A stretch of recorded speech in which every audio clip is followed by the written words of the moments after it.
سورہ آل عمران میں سے یہ آج آیت نمبر 39، آیت نمبر 40 اور آیت نمبر 41 اور 42 میں نے تلاوت کی ہے، اور یہاں آ کے یہ 7واں رکوع جو 6واں رکوع جو ہے یہ مکمل ہوا ہے، اور سلسلہ درس ہمارا مسلسل چل رہا تھا اسی رکوع میں آیت نمبر 36 سے، جس میں اللہ کی بندگی کے مضامین پڑھے، شرک کے متعلق پڑھا، پھر والدین کے حقوق، رشتہ داروں کے حقوق، یتیموں مسکینوں کے حقوق، پڑوسیوں کے حقوق، ساتھیوں کے حقوق، مسافروں کے حقوق، ماتحت لوگوں کے حقوق، یہ سب الحمدللہ اللہ کی توفیق سے ہم پڑھائے۔ پھر ہم نے ان لوگوں کا ذکر پڑھا جو خدا کو ناپسند ہیں، ان کی علامتیں قرآن نے بیان کی کہ وہ بخیل ہیں، اکڑنے والے ہیں، شیخی خورے ہیں، اللہ کے دیے ہوئے فضل کو ظاہر نہیں کرتے، اپنے جسموں کا بھی حق ادا نہیں کرتے، رشتہ داروں دوسروں کا حق بھی ادا نہیں کرتے، پھر اگر کبھی خرچ کرتے ہیں تو لوگوں کو دکھانے کے لیے خرچ کرتے ہیں، اللہ کے لیے کچھ نہیں خرچ کرتے۔ یہاں تک ہم آیت نمبر 38 میں پڑھ آئے تھے۔ اب یہ آیت نمبر 39 میں ایک نیا مضمون شروع ہو رہا ہے، اور جو آیتیں میں نے پڑھی ہیں ان میں 2 مضمون ہیں۔ آج کے درس میں ہم اس کا ایک مضمون پڑھیں گے، ایک انشاءاللہ اللہ کی توفیق سے اگلے درس میں۔ آج کا مضمون دراصل یہ ہے کہ اگر کوئی نیکی کرے تو کیا اس کی نیکی برباد ہو جائے گی، یا کیا اس سے یہ کہا جائے گا کیونکہ تو نے کل نیکی نہیں کی لہذا آج بھی نہیں کر سکتا، یا تو گناہ گار تھا تو اب نیک نہیں ہو سکتا، یا تو کافر تھا اب مسلمان نہیں ہو سکتا، یا تو اسلام کا مخالف تھا تو اب حامی نہیں بن سکتا۔ اس کے مطابق قرآن نے ہدایت جو ہے وہ بالکل واضح دی اور کہا کہ وَمَا عَلَيْهِمْ، اور ان کا کیا نقصان تھا، لَوْ آمَنُوا بِاللَّهِ وَالْيَوْمِ الْآخِرِ، اگر یہ اللہ پر ایمان لاتے اور قیامت پر ایمان لاتے، وَأَنفَقُوا مِمَّا رَزَقَهُمُ اللَّهُ، اور اللہ کے دیے ہوئے میں سے اس کی راستے میں خرچ کرتے، وَكَانَ اللَّهُ بِهِمْ عَلِيمًا، اور اللہ ان کو جانتا ہے، یعنی اگر یہ ایمان لانے کے بعد اس کے تقاضے پورے کرتے، اللہ کے مال کو اللہ کی رضا کے مطابق خرچ کرتے، تو ان کا نقصان نہیں تھا، ان کا فائدہ ہی تھا۔ پھر فائدے کی مقدار بتائی اگلی آیت میں کہ ان اللہ لا یظلم مثقال ذرہ، اللہ ایک ذرہ بھر بھی ظلم نہیں فرماتا۔ وَإِن تَكُ حَسَنَةٌ، اور اگر کوئی کی ہو یضاعفها، تو وہ اسے دونی کرتا ہے، وَيُؤْتِ مِن لَّدُنْهُ أَجْرًا عَظِيمًا، اور اپنے پاس وہ بڑا ثواب دیتا ہے، بہت عظیم اجر اور ثواب عطا کرتا ہے۔ یہاں تک ایک مضمون۔ اگلی آیت میں پھر دوسرا مضمون شروع ہوا ہے قیامت اور آخرت کا اور وہاں کی جواب دہی کا، اس وقت کریں گے انشاءاللہ اگلے درس میں۔ ترجمہ میں ان آیت کا یہاں کیے دیتا ہوں۔ تو کہا گیا کہ فَكَيْفَ إِذَا جِئْنَا مِن كُلِّ أُمَّةٍ بِشَهِيدٍ، تو کیا حالت ہوگی اس وقت ان کی جب ہر امت میں سے ہم ایک گواہ لائیں گے۔ وَجِئْنَا بِكَ عَلَىٰ هَٰؤُلَاءِ شَهِيدًا، اور اے نبی صلی اللہ علیہ وسلم تمہیں ان سب پر گواہ بنا کے اٹھائیں گے۔ اب یہ گواہی کا دن وہ قیامت کا دن ہے جہاں ہر امت کی طرف سے وہ رسول کھڑا ہوگا، وہ نبی کھڑا ہوگا جو اسے ڈرانے کے لیے، اسے سمجھانے کے لیے، اسے راہ راست پر لانے کے لیے اللہ نے بھیجا تھا، اور سب کی گواہیوں پر پھر رسول اللہ صلی اللہ علیہ وسلم کی گواہی ہوگی۔ پھر فرمایا کہ یومئذ یود الذین کفروا، اور اس دن تمنا کریں گے وہ جنہوں نے کفر کیا ہے، وعصوا الرسول، اور جنہوں نے رسول کی نافرمانی کی ہے، لو تسوا بہم الارض، کاش انہیں مٹی میں دبا کر زمین برابر کر دی جائے، ولا یکتمون اللہ حدیثا، اور اللہ سے کچھ نہ چھپا سکیں گے، سب ظاہر ہو جائے گا۔ تو ظاہر ہے کہ یہ ایک بہت بڑا مضمون ہے، اس پر انشاءاللہ اگلا درس جو ہوگا وہ ہوگا۔ یہ پچھلی آیتیں کہا یہ گیا تھا کہ جو لوگ لوگوں کے دکھاوے کے لیے خرچ کرتے ہیں اور جن کا مقصود اللہ کی رضا نہیں ہے، یہ دراصل وہ لوگ ہیں جو اللہ اور آخرت پر ایمان نہیں لائے۔ اللہ اور آخرت پر ایمان ایک کیفیت کا نام ہے، وہ کسی شکل صورت اور قد بدن کا نام نہیں، اسلام نہیں، کسی علاقائیت اور زبان کا نام نہیں ہے۔ اور بنیادی اصول اسلام کا یہ ہے کہ ایمان لا کے آدمی ایک قوم بنتا ہے اور ایمان نہ لا کے ایک دوسری قوم بنتا ہے۔ یعنی اسلام کے تصور قومیت کا بنیادی اصول یہ نہیں ہے کہ کون کہاں پیدا ہوا، بلکہ اس کا بنیادی اصول یہ ہے کہ کس نے بات مانی۔ ہماری جو قوم بنتی ہے، ہماری جو ملت بنتی ہے، وہ اس نظریے کی بنیاد پر بنتی ہے، ورنہ جہاں تک صورت شکل اور قد بدن کا تعلق ہے تو سارے انسان ایک ہی جیسے ہیں، ان کی خواہشات بھی ایک جیسی، ان کی ضروریات بھی ایک جیسی ہیں، اور جو کچھ ان کو چاہیے وہ سب کو یکساں درجے کی خواہشات اور تمناؤں پر چاہیے۔ لہذا یہ کوئی قومیت نہیں ہے کہ کوئی کہاں ہے، کس کا بیٹا ہے، کیا رنگ ہے، کیسا لباس پہنتا ہے، یہ نہیں۔ اصلی بنیاد یہ ہے کہ کس نے اللہ کی بات دی، اور اللہ کی بات ماننے کا مطلب یہ نہیں ہے کہ ہم نے یہ کہا کہ جی ہاں جی مان لی۔ ماننا اپنی جگہ ایک تقاضا رکھتا ہے کہ آپ نے جو مانا اس کے مطابق ڈھلے بھی، جو تسلیم کیا اس کے مطابق آپ کی میری زندگی میں کوئی انقلاب آیا، کوئی تبدیلی آئی۔ یہ جو رشتے ناطے جن کا ذکر ہم اوپر ہی نہیں آئے تو میں پڑھا رہے، یہ اللہ کو مانے بغیر بھی قائم ہوتے ہیں۔ یعنی بیوی بچے اس آدمی کے بھی ہیں جو اللہ کو نہیں مانتا، معاشرتی تعلقات اس آدمی کے بھی ہیں جو اللہ کو نہیں مانتا، جو آخرت پر ایمان نہیں رکھتا۔ تو جو آخرت پر ایمان رکھتا ہے اس کے رشتوں کی بنیاد ہی اللہ تعالیٰ کا ایمان ہے، اور اس بات کا خیال ہے کہ ان رشتوں کے لیے وہ اللہ کے سامنے جا کے جواب دہ ہوگا۔ لہذا یہاں جو کچھ بھی ماننے والا کر رہا ہے وہی نہ ماننے والا بھی کر رہا ہے، دونوں کے درمیان ایک بڑا باریک سا فرق ہے، اور وہ فرق یہ ہے کہ جو آدمی اللہ اور یوم آخرت کو نہیں مانتا وہ صرف یا اپنی خواہشوں کے سامنے جواب دہ ہے، یا اپنی برادری کے سامنے جواب دہ ہے، یا اپنے مفاد اور اپنی غرض کے سامنے جواب دہ ہے۔ یعنی جس چیز کو اس نے مانا ہے اس کے سامنے جواب دہ ہے، اسی کے مطابق وہ اپنا سارا زندگی کا نقشہ جماتا ہے۔ تو یہ آدمی جو اللہ پر ایمان لایا، اور اس کے ساتھ ایک بات آپ دیکھیں کہ جہاں جہاں بھی قرآن اللہ پر ایمان کی بات کرتا ہے وہاں بالیوم الآخر کی بات ضرور کرتا ہے، اور یہ بنیاد ہے دراصل۔ یعنی بالیوم الآخر کا جو تصور ہے اس کی ذرا تھوڑی سی میں وضاحت عرض کر دوں۔ اللہ تعالیٰ کو ماننے والی بے شمار اقوام ہے، کوئی ایسی قوم نہیں ہے جو اللہ کو نہ مانتی، لیکن آخرت کا تصور ان کے ہاں دھندلایا ہوا ہے۔ اس دھندلاہٹ نے ان کے سارے اعمال کی بنیاد کو مسمار کر دیا۔ مثلا ہمارے پڑوس میں ایک ہندو قوم رہتی ہے، خدا کو مانتی ہے، لیکن آخرت کے متعلق جو اس کا تصور ہے وہ بڑا عجیب و غریب ہے۔ ایک تصور تو اس کا یہ ہے کہ آدمی یہاں جو کچھ کر رہا ہے مرنے کے بعد دوبارہ پھر یہیں بھیج دیا جاتا ہے اسے بھگتنے کے لیے، اس کا یہ تصور ہے جسے وہ آواگمن کہتے ہیں، تناسب کا سلسلہ۔ اور اس میں ان کا تصور پھر یہ ہے کہ جس نے کوئی بہت اچھے کام کی وہ کسی بہت اچھی شکل میں واپس آ گیا، جس نے برے کام کیے وہ بری شکل میں واپس آیا، اور یہاں جو وہ آتا ہے تو اپنی اس سزا کو بھگتنے کے لیے آتا ہے یا اپنے اس انعام کو اکٹھا کرنے کے لیے آتا ہے۔ اب جب اس بات کو تسلیم کر لیا جائے تو پھر اس میں دو نفس سامنے آ جاتے ہیں۔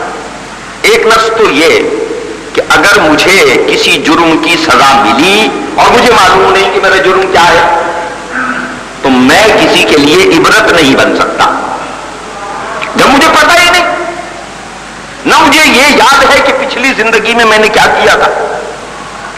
تو اب اس بات کا یقین کیسے کیا جائے کہ یہ اس کی سزا ہے؟ اس کی کوئی دلیل اس کے پاس موجود نہیں.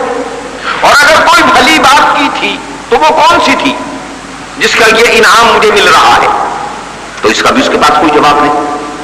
پھر یہ کہ وہ مسلسل اس چکر کو چلاتے ہیں کہ مثلا پہلے وہ آدمی تھا، پھر چوہا بن کے آ گیا دوسری زندگی میں، پھر کوئی سانپ بن کے آ گیا تیسری زندگی میں، اور یہ چکر ہی ختم نہیں ہوتا. لہذا اس کی بنیاد پر کسی آدمی کو نیکی کے لیے کوئی سہارا نہیں ملتا. پھر یہود اہل کتاب کی صورت میں ہمارے سامنے آئے. انہوں نے بھی کہا کہ جی ہاں ہم اللہ کو مانتے.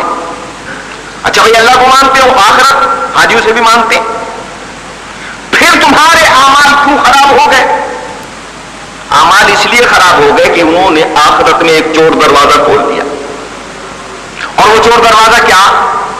کہ کیونکہ ہمارے ابا نبی تھے اور ہمارے دادا بھی نبی تھے اور ہمارے پردادا بھی نبی تھے، وہ سارے کر گئے نیکیاں، ہم پاک صلب سے پاک رحم کی طرف منتقل ہوتے ہوئے آئے. لہذا کوئی گناہ ہماری عاقبت خراب نہیں کر سکتا. یہ وہ چور دروازہ ہے جو انہوں نے آخرت یہ نکالا. اس چور دروازے نے یہود کے سارے طرز عمل کو جو زندگی کا تھا بالکل تلپٹ کر دیا. اس لیے کہ جب یہ کہہ دیا جائے کہ تمہارے کسی گناہ کی تمہیں سزا نہیں ملے گی، تو پھر نیک کو نیکی پر آمادہ کرنے کے لیے اور بد کو برائی سے روکنے کے لیے وہ جو ایک بریک ہے وہ ختم ہو جاتا ہے. سوال یہ ہے کہ میں رشوت سے کیوں رکوں جبکہ رشوت کے ذریعے مال فوراً ملتا ہے، اور پھر آپ تحفظ دے رہے ہیں کہ اگر تجھے وہاں پکڑا بھی تو ہم چھڑوا لیں گے. یہی صورتحال دوسری بدکاریوں کی.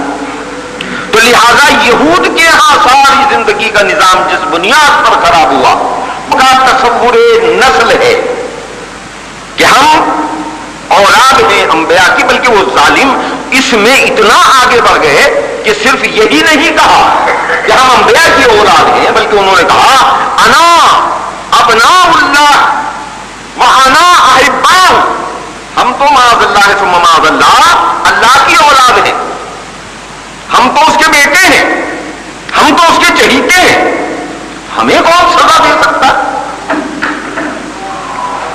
قرآن نے مختلف مقامات پر ان کی اس غلطی کو پوائنٹ آؤٹ کیا، بڑے واشگاہ الفاظ میں اس کو کھولا. اور میں اپنے مسلمان بھائیوں سے بشمول اپنے یہ بات یاد دلاتا ہوں، ہمیں بھی ان بے علم لوگوں نے علم کی مسندوں پر بیٹھ گئے ہیں، اور ان پیٹ کے بندوں نے جو بزرگوں کی گدیوں پر آ کے براجمان ہو گئے ہیں، جن کے اندر نہ روحانیت ہے، نہ جن کے اندر کوئی تصوف ہے، نہ جنہیں اللہ اور اللہ کے رسول کی تعلیمات کے متعلق کوئی واقفیت ہے، محض اپنے پیٹ کے لیے لوگوں کو گمراہ کرتے ہیں. یہ بات ہمیں یاد رہے کہ بار بار قرآن ہمیں جس بات سے متوجہ کرتا ہے وہ توجہ یہی دلاتا ہے کہ یہ بات نسل کی نہیں ہے، یہ بات اصل کی ہے. یہ بات یؤمنون باللہ والیوم الآخر پر قائم ہے. لہذا اس نے یہود کی ان بنیادی خرابیوں کو واشگاف کیا اور کہا کہ ان کا یہ خیال ہے کہ وَقَالُوا لَن تَمَسَّنَا النَّارُ إِلَّا أَيَّامًا مَّعْدُودَةً، ہمیں دوزخ کی آگ بالکل نہیں چھوئے گی، ہرگز نہیں چھوئے گی. جو حضرات عربی زبان جانتے ہیں ان کی آگاہی کے لیے عرض کر دوں، یہ جب لام اور نون کہیں اکٹھا آتا ہے منفی بنانے کے لیے تو اس میں ایک شدت پیدا ہو جاتی ہے جسے ہم اردو میں ہرگز کے لفظ سے ظاہر کرتے ہیں. یعنی قطعی ایسا ہو ہی نہیں سکتا، اس بات کا کوئی سوال ہی پیدا نہیں ہوتا.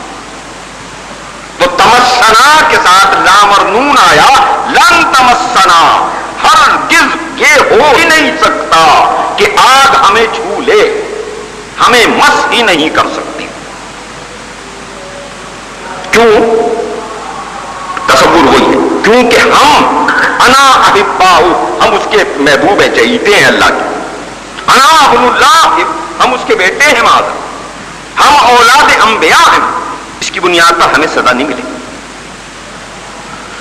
اب قرآن نے اس کا جواب دیا، وہاں پہلے وہ ان کی غلطی بیان کی، وقالوا لن تمسنا النار الا ایاما معدودہ قل اتخذتم عند اللہ عہدا، ان سے کہیے اے محمد صلی اللہ علیہ وسلم۔ اچھا دیکھیں، اللہ نے خود نہیں کہا یہ بات، اللہ تعالیٰ اس طرح بھی کہہ سکتے تھے کہ اچھا جی تمہارے پاس کوئی دلیل ہے تو لاؤ، نہیں کہا، قل، آپ فرمائیں نا محمد صلی اللہ علیہ وسلم، ذرا انہیں کہے تو صحیح، اتخذتم عند اللہ، اللہ کے پاس سے تم نے عہدا، کوئی عہد لے لیا، کوئی وعدہ ہے تمہارے پاس ایسا؟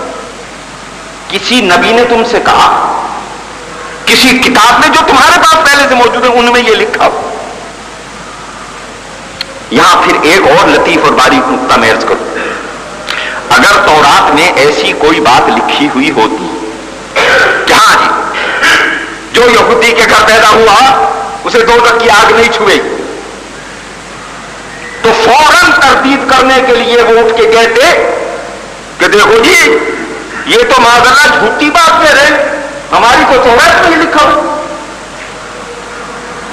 ہمارے تو نبیوں کی تعلیم میں ہی لکھا ہوا۔ آج کوئی جو مرضی آئے کہہ دے، لیکن اس دعوے کی موجودگی میں بات سمجھ لی کہ دعویٰ اس وقت ہو رہا ہے جب مدینے میں ایک کثیر تعداد یہود کی موجود ہے، خیبر میں ایک کثیر تعداد یہود کی موجود ہے، اس وقت قرآن ایک چیلنج کرتا ہے، قل اتخذتم عند اللہ عہدا، محمد صلی اللہ علیہ وسلم پوچھو ان سے تمہارے پاس اس کی کوئی دلیل، کوئی اللہ کا کیا ہوا عہد؟ فلن یخلف اللہ عہدہ، کہ اللہ اس عہد کی خلاف ورزی نہیں کرے گا۔ ام تقولون علی اللہ ما لا تعلمون، یا ظالموں تم نے اس بات کا ٹھیکہ لے رکھا ہے کہ اللہ کے نام ایسی باتیں چپکاؤ گے جن کا تمہیں علم نہیں۔ اب یہ دیکھیے بالکل دو بات ہے، کوئی اس میں ڈھکی چھپی چیز نہیں کہ تم کہتے ہو ہمیں آگ کا عذاب نہیں ہوا تو ذرا برا سا بس جگہ جھاڑ پوچھ لیں گے چند دن کے لیے، وہ جو بات میں نے درمیان میں جملہ معترضہ کے طور پر کہی تھی ادھر پھر یاد کر لیں، ہمیں بھی عمل سے ہٹانے کے لیے، رسول کی سنت سے دور کرنے کے لیے، اللہ کی کتاب کی نافرمانی کرنے کے لیے یہ ظالم بے علم و بے عمل مولوی اور ظالم بے علم و بے عمل صوفی جنہوں نے محض جبہ و دستار پہن رکھی ہے، جن کے اندر کوئی ایمان نہیں ہے، یعنی جو آدمی آپ سے یہ کہتا ہو کہ بغیر قرآن پر عمل کیے ہوئے تم نجات پالو گے، سمجھ لو یہ تمہارا سب سے بڑا دشمن، یہ وہ نقب زن ہے جو تمہارے ایمان کے خزانے میں نقب لگا رہا ہے، یہ وہ پیٹ کا بندہ ہے جسے یہ خبر نہیں ہے کہ رسول تو اپنی بیٹی کو بھی کہہ گیا ہے کہ فاطمہ اس خیال میں نہ رہنا کہ رسول کی بیٹی ہو اس بنیاد پر بخش دیا ہوگی۔ کیسی بڑی جسارت ہے اللہ کے دین کے خلاف یہ بات کہنا، کیوں جی تم اتنے لاڈلے ہو گئے اللہ کے کہ اللہ کی حدیں توڑتے رہو، رسول کی سنتیں تو عمل کرتے رہو، کتاب کو پس پشت ڈالے رکھو، اور تم بخش دیے جاؤ تو نوح کے بیٹے نے کیا قصور کیا تھا جسے پیغمبر کی دعا کے جواب میں کہہ دیا یہ تیرا اہل نہیں ہے، پیغمبر اس کے ڈوبنے پر کہہ رہا ہے اللہ سے، اللہ آپ نے تو مجھ سے وعدہ کیا تھا کہ تیری اہل کو بچائیں گے، تیرے گھر والوں کو بچائیں گے، یہ میرا بیٹا، کہا یہ تیرا بیٹا نہیں، اس کے عمل صالح نہیں ہے، عمل غیر صالح، یہ الفاظ ذرا اور کر دیں، یہ نہیں کہا کہ ایمان نہیں لایا بلکہ بنیادی بات کیا گئی، عمل غیر صالح، اس کے کام ٹھیک نہیں ہیں، دین کے مطابق نہیں ہے، تو نوح کا بیٹا ہونا اسے کام نہیں آئے گا۔ رشتہ کام آتا تو ابا کا رشتہ کنعان کے کام آتا جو پیغمبر کی موجودگی میں دبویا جا رہا ہے، پیغمبر کی موجودگی میں غرق کیا جا رہا. اگر رشتہ کام آتا تو ابراہیم کے باپ کے کام آتا, منع کر دیا گیا. نہیں, رشتہ کام آتا لوط اور نوح کی بیویوں کے کام آتا. اور اگر کوئی رشتہ کسی کو مروا سکتا تو فرعون کی بیوی کو مروا دیتا. قرآن نے ایک ایک بات بالکل کھول کے بیان کی. فرعون کی بیوی مومنہ ہے, فرعون کی بیوی جنتی ہے. فرعون کے گھر میں رہ کے اللہ نے اس پر انعام فرمایا ہے. کیوں؟ کہ اللہ کے ہاں بنیاد نسل نہیں ہے, اللہ کے ہاں بنیاد اصل ہے. اور اصل جو ہے وہ اطاعت الہی ہے. یؤمنون باللہ والیوم الآخر, کہ ایمان لایا اللہ پر اور آخرت پر. اور ایمان لانے کا مطلب کیا ہے کہ جو اللہ نے کہا وہ مانا, اور جو آخرت میں جواب دینا ہے اس کی تیاری کی. تو لہذا یہود کی اس بات کو قرآن نے مسترد کر کے کہا انہیں کہہ دو ذرا وہ عہد دکھاؤ. اور سارے یہود کی خاموشی اس سوال پر اس بات کی دلیل ہے کہ ان کی کتاب میں کوئی ایسی دلیل موجود نہیں. پھر آخر سوال ایک آدمی کی, عام آدمی کے ذہن میں پیدا ہوتا ہے کہ پھر آخر یہ غلط فہمی کیسے پیدا ہو گئی انہیں. تو اسی بات کے لیے میں نے کہا کہ یہ غلط فہمی یہ پیشہ ور مذہبی پیشوا پیدا کرتا. جب شیطان اس کے دل میں گھر بنا لیتا ہے اور وہ مال کمانے کے چکر میں پڑ جاتا ہے تو پھر وہ اپنا دوزخ شکم بھرنے کے لیے اللہ کے بندوں کو اس طرح غلط راستوں پر ڈالتا ہے. کسی اللہ کی کتاب میں یہ تحفظ نہیں ہے. تورات آج بھی موجود ہے, وہ آج بھی لا کے کہتے لو جی یہ تو لکھا ہے جی, یہ تمہارا قرآن معاذ اللہ جھوٹا ہے, ہمیں تو اللہ تعالیٰ نے یہ سند دی ہوئی ہے تم جنت میں جاؤ. تو آپ نے دیکھا یہود اس طرح ڈسا گئے. اب آئی باری نصارہ کی, تم بھی آخرت کو مانتے ہو؟ ہاں جی مانتے. پھر تمہارے عمل کیوں خراب ہو گئے؟ انہوں نے دوسرا راستہ اختیار کیا گمراہ ہونے کا. یہود کے ہاں تو راستہ نسل تھی اور نصارہ کے ہاں راستہ غلو ہے, محبت ہے. محبت ہو یا نفرت ہو, جہاں اعتدال ختم ہوتا ہے وہاں بھلائی ختم ہو جاتی. لہذا انہوں نے کہا کچھ بھی کرتے رہو جی, بس حضرت عیسیٰ سے محبت کرو, جنت میں چلے جاؤ, ختم ہو. انہیں ذرا سوچتے جائیں. یہ باتیں جو میں آپ سے عرض کر رہا ہوں یہ بڑے دکھی دل کی فریادیں. ہم سارے ایک کشتی میں سوار ہیں, ہم سارے کے سارے عمل سے خالی ہو گئے. دلوں میں خوف خدا نہیں رہا ہے, آنے والے کل کی تیاری کا جذبہ نہیں رہا ہے. بولنے والا اوپر سے بولتا ہے, سننے والا اوپر تک سنتا ہے, نیچے نہ اس بولنے والے کی جاتا ہے نہ سننے والے کی جاتا ہے. کیوں نہیں جاتا؟ کہ یا تو اسے کسی نے اس غلط فہمی اور بھلاوے میں مبتلا کر دیا ہے کہ بھائی یہ چور دروازہ تیرے لیے بھی کھلا ہے, بس تیری انگلی پکڑ کے تجھے جنت میں لے جائے گی. وہاں انہیں کہا کہ بھائی تم حضرت عیسیٰ سے محبت کرو, بس کافی ہے, پھر کچھ کرنے کی ضرورت ہے. اب دیکھیے قرآن اس بات کو بھی مسترد کرتا ہے. کہا وقالوا لن يدخل الجنة الا من كان هودا او نصارى. یہ کہتے ہیں کہ جنت میں کون جائے گا؟ یہ یہودی جائے گا, کوئی عیسائی جائے گا. یہ ان کا قول ہے. وقالوا لن يدخل الجنة الا من كان هودا او نصارى. قرآن نے کہا تلک امانیہم, یہ ان کی جھوٹی تمنائیں ہیں. قل, پھر وہی بات آئی, خود نہیں کہا اللہ نے براہ راست, پھر کہا محمد صلی اللہ علیہ وسلم سے, آپ کہیے ان سے ہاتھوں برہانکم, ہے تمہارے پاس کوئی دلیل اس کی؟ ان کنتم صادقین, اگر تم سچے ہو لاؤ. کہاں عیسائیوں تم کہتے ہو ہم جنت میں جائیں گے اس بنیاد پر کہ ہم عیسائی ہیں, اس بول نہیں کہ اللہ کے فرما بردار ہے، تو تمہارے پاس اس کی کوئی دلیل؟ اور دلیل سے مراد کسی کتاب الہی کی کوئی آیت، کسی نبی کا کوئی قول، جس طرح ہم کہتے ہیں نا قرآن کی کوئی آیت لاؤ یا محمد صلی اللہ علیہ وسلم کی کوئی حدیث لاؤ.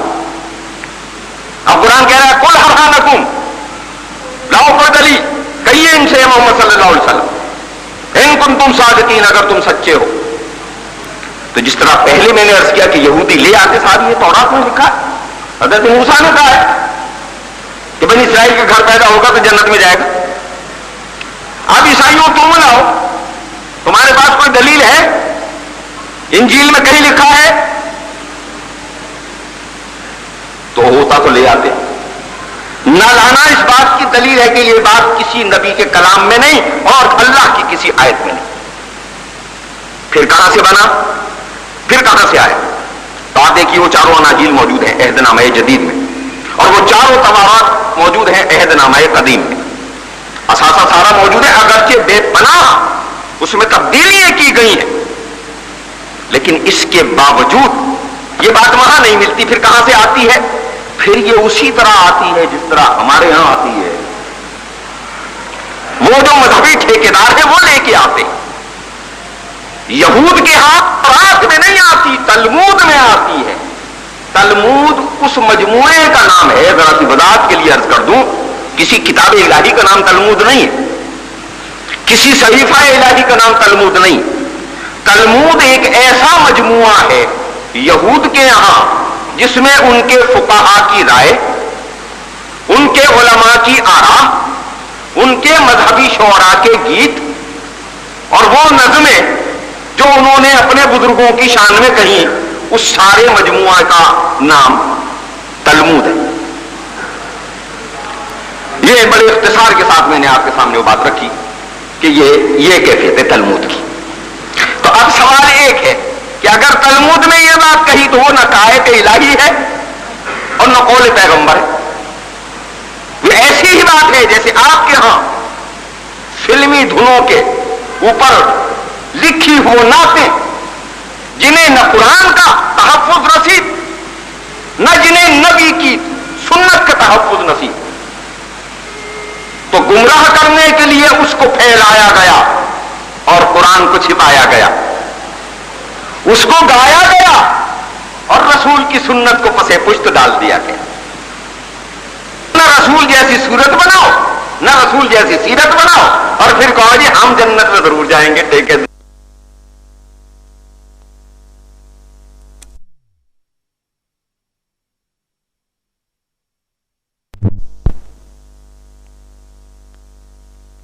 جس کا نام موجودہ عیسائیت ہے، جو اس بنیاد پر رکھی ہے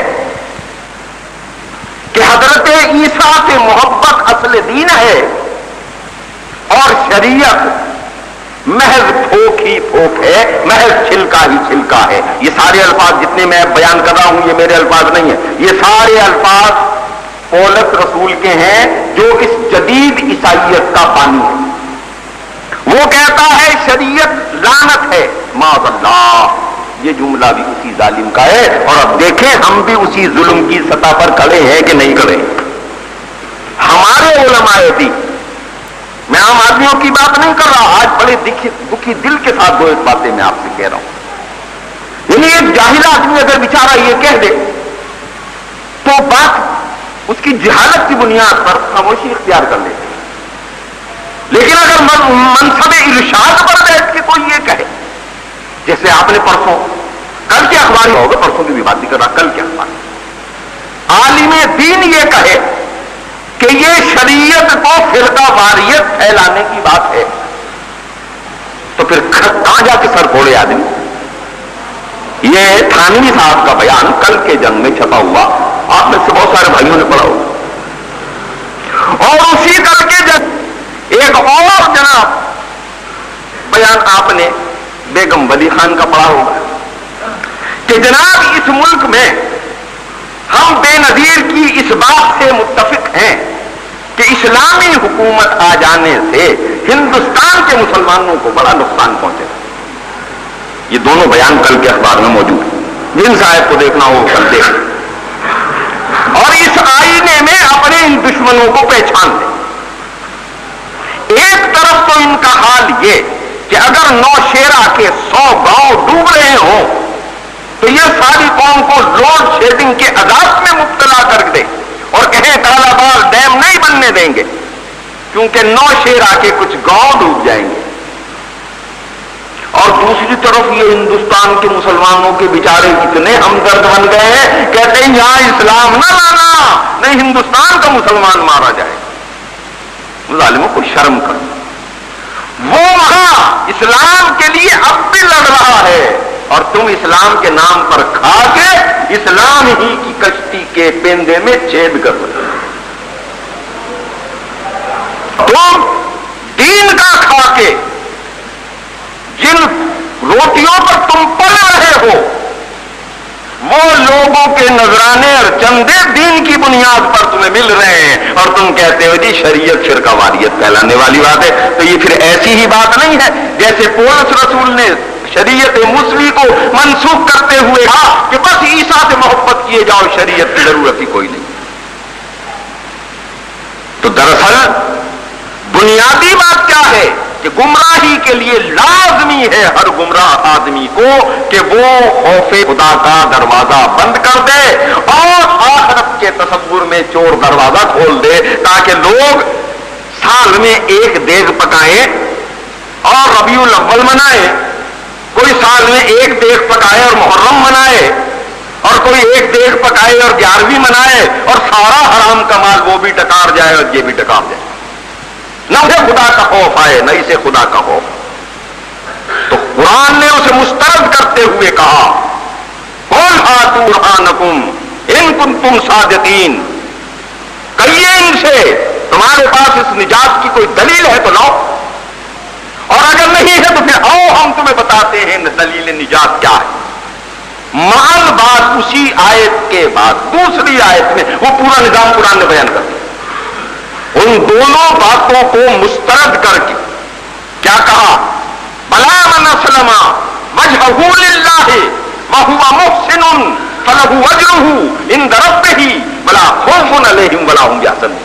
ہاں کیوں نہیں، جنت میں وہ جائے گا جس نے سر اطاعت جھکایا، جس نے فرما برداری کا نظام اپنایا، جس نے نیکیاں کی ہیں، اس کا اجر ہے اس کے رب کے پاس۔ اور اس اجر کی پہلی بات یہ ہے کہ فلا خوف علیہم، ان کے لیے کسی خوف کی کوئی بات، ولا هم یحزنون، ان کے لیے کوئی غم کی بات۔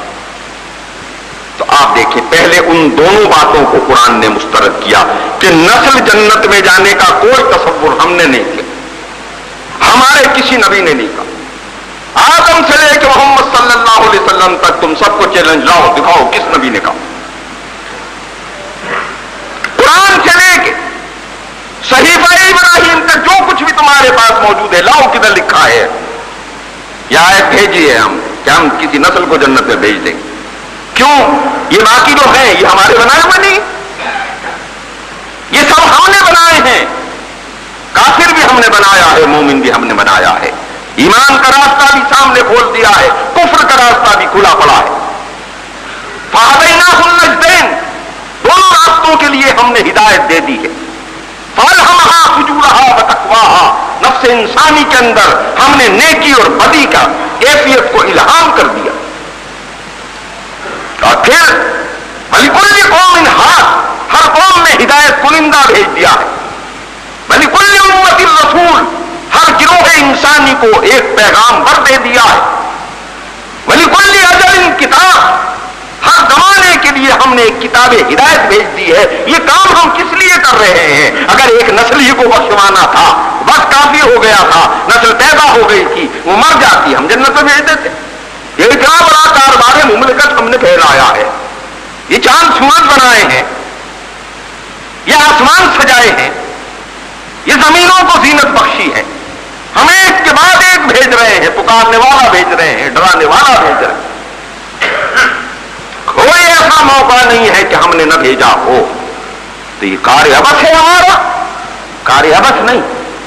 تو بنیادی بات یہ ہے کہ آدمی گناہ پر جسارت اسے کہاں سے ملتی ہے؟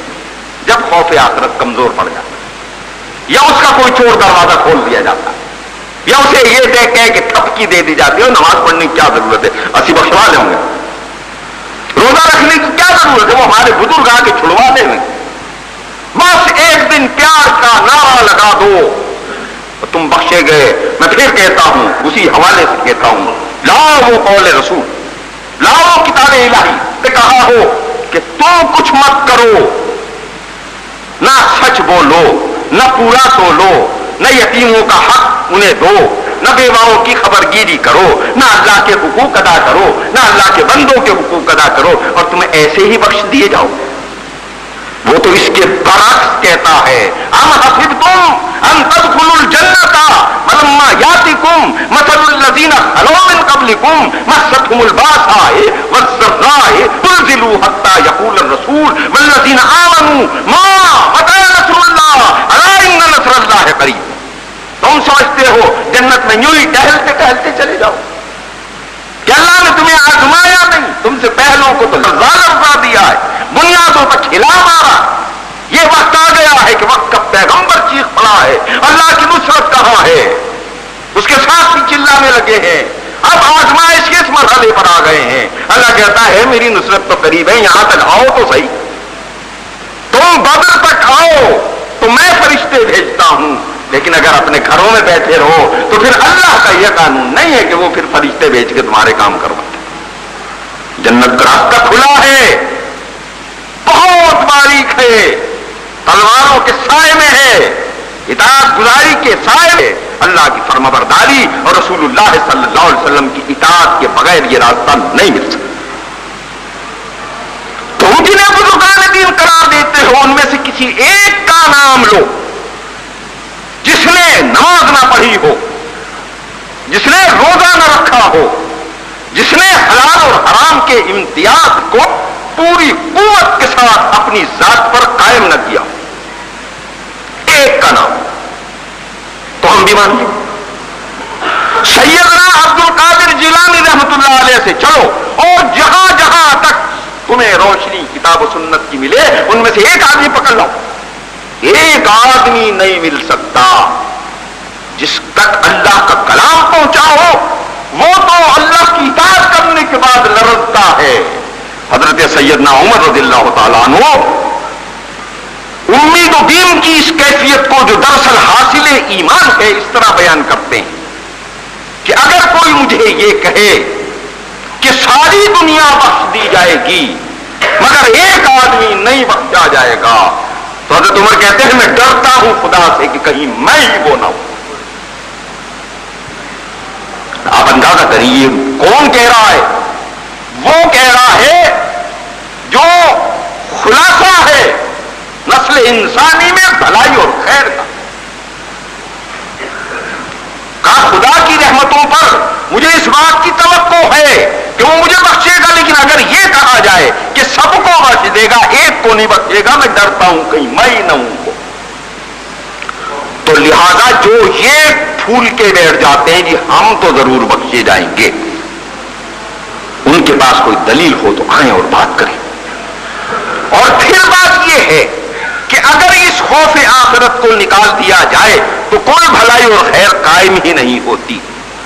تو آج جن آیات سے ہم یہ بات کر رہے تھے ان میں دراصل جو بنیادی تعلیم ہمیں دی گئی وہ تعلیم یہ ہے کہ جس طرح کام کرنے کی بنیاد ہی پر اجر و ثواب ملتا ہے اسی طرح ہم تمہیں ایک تحفظ دیے دیتے ہیں, وہ تمہیں کسی نے نہیں دیا.